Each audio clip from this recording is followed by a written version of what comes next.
today we will be exploring the topic of men and women, the difference. I do have a lot of problems with women, and that's where this subject stemmed from. You know, Jack, you're a real feminist. It's like Larry David said, I'm all for women. I love them. I love making love to them. You know, and then his wife says, no, that doesn't mean you're a feminist. You know, men and women, there are no differences. The differences are between people. In other words, people are different. What men and women have in common are unbelievably more shocking than their differences. We all are emotional. I don't think anyone's different. See, that's the whole deal. We are so alike. I think that's why we have problems. You asked the question here, are the differences real? Yes, but they're slight.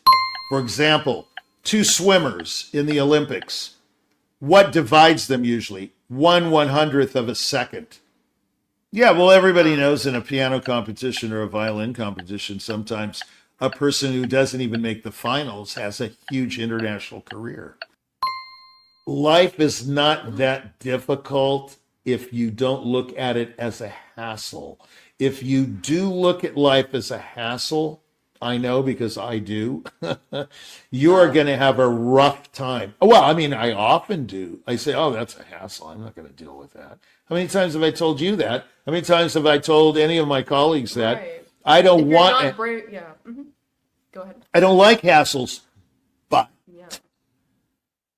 if you look at life as a hassle, like going to pick up some food and then bringing it home and it's cold and then you got to put it in the microwave, that's a hassle, you know.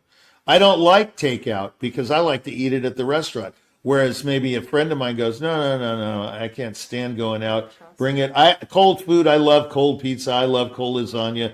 I do not like that stuff. But compromise enters into the picture. What can you do about them, your differences? You can compromise. You can talk. You can keep the channels open. You can keep the dialogue going. You can keep your mind open. And how many politicians do we know? I knew Henry Kissinger, and he told me all about it. He said the trouble with people and politics is that there are millions of mice trying to go after one little piece of cheese. That's what he told me. He said, go to your local university and check it out. Everybody's chasing their tail for tenure. Everybody's trying to out-publish the other. Everyone's trying to outperform the other. Oh, I played with the Seattle Symphony the other day, and it's recorded. I got $20,000 from the Office for the Vice President for Research. Did you? You know, that kind of thing. It's competitive. People are too competitive. They're too worried about their station in life, hence the differences. Hence, what can you do about them? Most people just clam up and go into their little cocoon. Open-mindedness and narrow. If you become narrowly focused on the same things everyone else is focused on. Is that what you're saying? Well, they enter their cocoon, I call it, and they're in a cocoon and they will not come out. They don't want to talk about it. I know a lady that's 90 years old, and every day she says to me, I don't like people. I don't want to have anything to do with people. I'm through with people.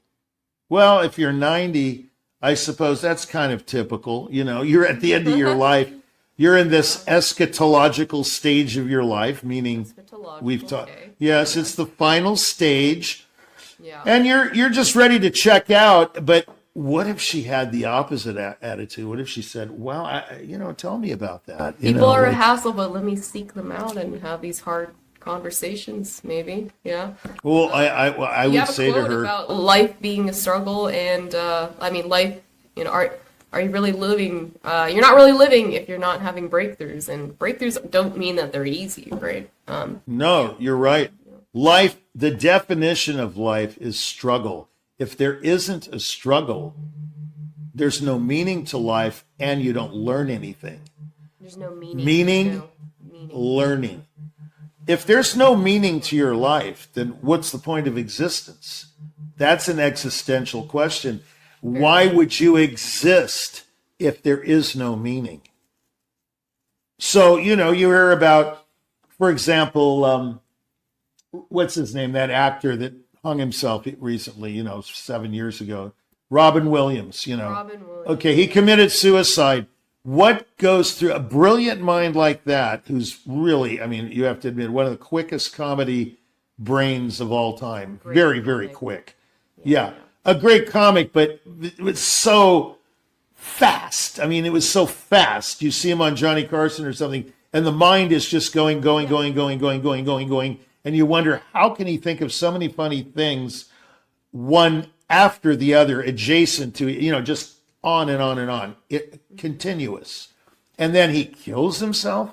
So you think, he killed himself because he's a genius. No, that's not right. There are a lot of geniuses that don't kill themselves. Yeah, He killed himself because he had a bad relationship. No, there are a lot of people that have a lot of bad. You don't know. Why? Because perhaps he didn't have any kind of a dialogue with anyone and got it out of his system. And maybe it could have saved his life if there was, I'm not saying this happened because I don't know the guy. It could have been that he didn't have a channel. He didn't have an infrastructure, a highway of information. That's what we call, IT and all. It's a delivery system. You have to travel through this tunnel to get to the other side. And if the information isn't, yeah, no, but I'm saying maybe he didn't get the information he needed to make sense to him to keep him from suicide. So in other words, maybe there was no dialogue between him and someone that could have saved him. Could have been a wife, could have been a boyfriend, could have been whatever it is. Yeah. I think when you resort to that, when you resort to that those channels are cut off. You are not communicating with anyone. You're an island unto yourself, and you're going to go, I'm just going to end it. Okay, well, that's just not morbid on this show. No, I'm saying that's the difference between people. I think the real difference between people is this. You can do your little ding dong, and this is a magical moment, right? There are two kinds of people, not men and women.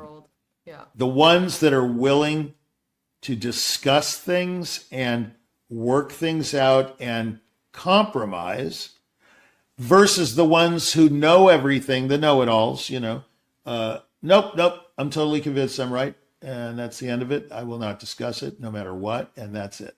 That's the difference between people and people, not men and women.